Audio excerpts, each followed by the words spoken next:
lost over $500 last New Year's Eve because we weren't able to sell out. We're going to tell you how to avoid this mistake, therefore making you more money. Hi, I'm Sarah Karakayan. And I'm Annette Grant. And together we are Thanks for visiting. We've been hosting for well over a decade, welcomed tens of thousands of guests, and earned thousands of 5-star reviews.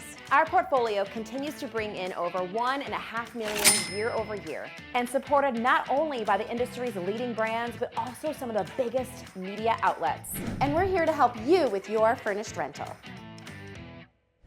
Let's start off with the mistake we made for last year for New Year's Eve. We got real comfy cozy in assuming we're gonna sell out for New Year's Eve because it's New Year's Eve. And when people come to our city, we have a really big celebration and we rested on our laurels, just, hey, this is the one time we can sit back and relax and watch those reservations roll in. Except last year, Airbnb wanted to double down on their no party rule. And so if a guest, even if they had like incredible history on their Airbnb account, if they wanted to book like last minute, Airbnb wouldn't even give you the option to consider accepting or declining the guest. They just sent this message to us that we could not complete the reservation even if we wanted to, like straight up not allowed, which is a big problem because we were already, like night before New Year's Eve, like 2 days before New Year's Eve, even within the week, we were vacant. We were not sold yet. So because Airbnb was blocking us from getting reservations because they wanted to curb their party situation and not letting us just decide what's best for our business and talking with the guests and making sure they're a good fit like we usually do, they came in and made the executive decision that this guest can't book because it's too close to the holiday. We sat empty. It's not if, it's when this will happen again. And we understand why Airbnb was doing it around certain holidays. They do put in certain protection protocols, which we agree with to a certain extent because there are spikes and they have a huge trust safety department that I'm sure is looking over the frequency, what happens during last minute reservations, during these different holidays. This is why you can watch some of our other videos, why you should diversify your booking platforms and also have your own direct booking strategy because you are on their platform. They are allowed to change their rules and sometimes you fall victim to that. But you better believe we're no longer going to wait until last minute to fill up all of our spaces. We are gonna make sure that we are doing what's best for our business, what's best for their properties, and making sure that we get these holidays. We don't wanna be the first one to sell out on the holiday, but we don't wanna wait until last minute assuming, oh, we'll get it booked. Like 2 years ago, we got it booked 2 days before, the day before. I wouldn't do it if I were you. The mishap with New Year's Eve is just the tip of the iceberg when it comes to considering your revenue management strategy for the holiday season. So let's go over the discussions we have with our revenue manager every holiday. Revenue forecasting. With this forecasting, you want to look at the actual calendar, the days that the holidays fall on. This can significantly change your potential guest travel schedule. Is the holiday on a Wednesday? Does the holiday fall on the weekend? Look at Christmas Eve, Christmas Day. Look at New Year's Eve, New Year's Day. We all know that people's travel schedules and the days that they take off work can be heavily, heavily impacted on the day of the week of the actual holiday. And this is for all holidays throughout the year, but we're gonna stick to these winter holidays. Obviously, we're in the United States of America, so for us, these holidays are significant to our culture, but if you're tuning in from somewhere else, you can take that same strategy and apply it to what matters in your country. But for us, for example, Christmas Eve, Christmas Day, whether you celebrate it or not, any other religious holiday too, you can take the same strategy, but let's say Christmas falls on a Thursday. Okay, most likely it's assumed, at least here in the States, that Friday is gonna be off from work. So cool, then we can probably expect nice travel from Wednesday on through the weekend. We probably get that nice long stay. But what if Christmas actually falls on a Wednesday? It is not then assumed that they'll get off Thursday and Friday and then go into the Saturday weekend. And Sunday. So you might only get a one-night stay because someone really wants to come to town and spend it with their family opposed to that 4-night stay. Or occupancy might just drop because they actually can't, this year they might say I have to be at work on Friday, gone are the days of working from home, during the pandemic. So I've got to stay here this year, family. So you might actually surprise yourself. So If you can think about it in the earlier months, so if Christmas is in December, you're in September, October, and you have a holiday that falls midweek, you might want to change the way you price your property, how fast you want to get it filled so you can feel comfortable. All these things go into effect. And then for us, a lot of times we depend on Christmas and New Year's, people being able to take off that entire time. If they both fall midweek, you might be surprised that you have to work a little harder that year to get the occupancy rates and the average daily rates, the money income that you're expecting that time. With this forecasting, if you have any historical data to bring in, we always encourage you to keep that historical data. And that's where really understanding what day did the holiday fall on in those previous years too. Like Sarah was saying, did it happen on a weekday or a weekend? And this gets really compounded over time. The more holidays you host, the more years you host, you can use that data to your complete advantage. One extra layer that I want to add on to this is if you're not cleaning, or even if you are cleaning and inspecting your properties yourself, or if you work with a cleaning company. I actually just had this conversation with our revenue manager yesterday because she was asking me, I was like, hey, Colleen, that's our revenue manager, I want to make sure that we're controlling when guests can check in and check out around the holiday season. And she was like, well, let me know what you want me to do. I'm like, well, look back at last year and tell me, like, did we limit, for example, Christmas Eve? I want the guests in the day before Christmas Eve so that my cleaning team, myself, our team, they don't have to worry about Christmas Eve and Christmas Day because the guests are already in, they're already settled. We've asked them the day before Christmas Eve, do you need anything so that everyone can enjoy time with their families? But how did that work out? Like, did we sacrifice money or occupancy by not letting people check in on Christmas Eve? Because I might have to make a business decision, depending on whatever my revenue goals are for that year, that I might have to let people check in on Christmas Eve because people are unlikely going to be checking in the day before because maybe it falls a certain time in the week. So I just want you to think about that. Also, ask your cleaning team, are you working on the holidays? Right. If you're not, are you ready to clean yourself in the name of making more money? These are the questions only you can answer, and only you can put together those puzzle pieces. But those are things that you have to consider. Consider changing your photos and your listing descriptions in time for the holidays. So many people make the mistake of, if they decorate for a holiday, we'll say Christmas, they do it too late. So they put all the effort of getting a Christmas tree up, or maybe it's just like, maybe we don't want to get specific with religious holidays. We just want to decorate for like the winter time. Seasonal decor. But let's say if Christmas is December 25th, I've seen hosts do it where they start decorating December 1st after Thanksgiving, their short-term rental.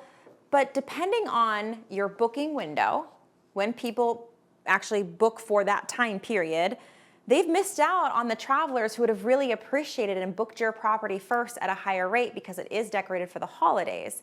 So if decorating your place is something you want to do, you want to offer, the cool thing is, if you decorate it and you get professional photos taken, you have those professional photos for the next year and the next year and the next year. So if your booking window is 30 days, so people start looking for a place to stay for Christmas at the end of October, right, or like beginning of November, get the place decorated. The first year, you'll probably get it decorated a little bit earlier. Make sure you can get your photographer in there and hurry up and change your photos and your listing description, maybe even the title of your listing in time to meet those people who are booking for that time period.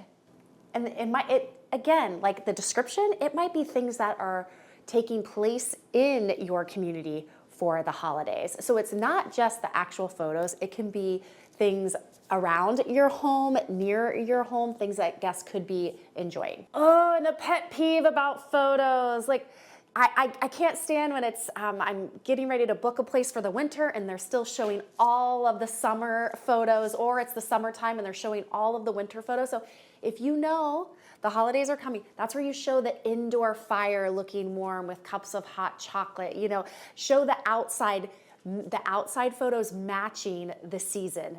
It just shows that you are really on top of your listing, and those guests are thinking, they're in the mindset of how am I going to enjoy this home during that time period. Reservation upsells. The holidays are a great time to cash in on those upsells. I feel like people's wallets are open a little bit more widely during this time. They start spending. They might really enjoy that early check-in, that late checkout, finding extreme value in that, because maybe they're bringing presents in for the whole family. Maybe they're making a dinner and they need to start cooking it earlier. Filling the fridge, maybe they want you to fill the fridge for them. We've even had guests upsell the decorations that they do want during the holidays. We've had people want a specific tree or specific just decorations, and we've done that for them, but they've also gladly paid for that. Maybe you are creating s'mores kits or hot chocolate stations, something fun for the kids. This is a place for you to get creative and see if those guests are interested in it. I love what Sarah said earlier. These are things, if you do them once, maybe when you're doing the photos of your decorations, you take some photos of that fridge filled with eggnog or the hot chocolate station or the s'mores kits. This is a time to really just, if that photographer's there, let's get those pictures that you can use over and over again, especially for those upsells. One-night stays. One-night stays are such a controversial topic within the hosting world, but if you've never experimented with them, we really encourage you to think about it, especially during the holidays. Think about the impromptu trips for just a day of shopping in your area, or maybe there is an event in the area that's midweek, whether it's ice skating at the downtown Christmas tree or some sort of pop-up shop that's only around for a few days. So, or you know you're going to the in-laws and you do not want to spend the night that one night you're in town. Oh, right, or the kids have been cooped up because they're out of school and you just want to take them to a really cool short-term rental that has like a hot tub and something fun for them to do for just the one night. I really want you to think about, we've been doing one-night stays for years and years and years. They really don't deserve the bad rap they get. You just have to be incredibly on top of making sure the guest that you allow to stay for that one-night stay is a great match for your property. Capitalize on those travel trends. Said it earlier how during this time of year, people's wallets are just open and they are spending. So think about, there's Cyber Monday, there's also Travel Tuesday, there's Black Friday. This is a time for you to invite your past guests back with a discount. They were already amazing guests the prior year. Hey, are you making your travel plans for the next year? Think about it. I think all during the holidays, people are planning, what's the next year gonna look like? What's on their goal list? What's on their bucket list? Where are they gonna go? Or it's also a time of reflection. Like, remember we stayed at this place last year? That was awesome, I wanna go back. So be top of mind, especially for your previous guest. This is a great time to incentivize them, reward them for spending some time with you that year. So send them that reminder, maybe a holiday salutation with a discount, but then just being aware too that there's future travelers looking during that time, and you can maybe incentivize them to book early with you. Some additional holidays during this time are like, here in the States at least, we have, Veterans Day. Maybe if the holidays do fall on a Thursday or a Friday, so we're looking at extended travel. Those weekends you might not want to do one-night stays. You might want to change it from a 2-night minimum to a 3-night minimum. So looking at the travel patterns for that specific year and the holidays that fall in between, Halloween here in the States and New Year's Eve, and wherever you are, looking at that and making sure all the rule sets you had for the beginning of the year, anything outside of the holidays, may not be the best fit. You may not be able to capitalize as much as you can with the holiday time. Boots on the ground outreach. This is the time to connect with your community. Maybe you refer out the coffee shop at the corner to your guests, and your guests still rave about how great their experience was. Go to the coffee shop. Tell them who you are, that you have a short-term rental down the road, and you just want, maybe you put a little package together with, of course, your property's business card or a handwritten card with your phone number, telling them they have friends and family that come into town. You'd love to have them stay at your property, and maybe give them a little curated package of hot cocoa and I don't know, whatever that little holiday thing is. But reaching out to the vendors who serve you, whether it's you send your laundry out, your cleaning team, the coffee shop down the road. Maybe you want to build relationships with the local brokerage in your community and say, hey, when you have clients in town, they can come stay with me. I love to, whatever. This is the time to be not thinking about yourself and your guests and your ADR. I mean, always think about your guests, but you know what I'm saying? Also think about the people who serve you during this time, saying thank you and making sure they know how much you appreciate them. TFV pro tip. This is a time of year when if you have clients, your contracts, if you're like us, they're on a yearly cycle. This is the time to be proactive with all of the relationships, anything that impacts your bottom line. Make sure you're touching base with them, you're scheduling those year ends, getting those contract renewals. You want to get ahead of the game. You don't want the holidays to fly at you so fast that you're fumbling at the end of the year. So you know you heard it here first. This is the time to be proactive with all of your client contracts. Know your numbers. And we know for a lot of us hosts, that seems like this big mountain to tackle, but we can help you. In the show notes is a link to our worksheet, all to help you map out your numbers so when you are doing your revenue forecasting, you know what you need to track for this year moving forward. Hopefully you have some historicals from past seasons, and it can all go onto this document so you know exactly what decisions you need to make the next holiday season. You're going to be so excited about your revenue management and forecasting. We want to make sure that you don't miss these 2 videos. We have one all about getting more bookings all year round, and then the 7 pricing mistakes we do not want you to make. And with that, I'm Sarah Caracan. I'm Annette Grant, and together we are Thanks for visiting.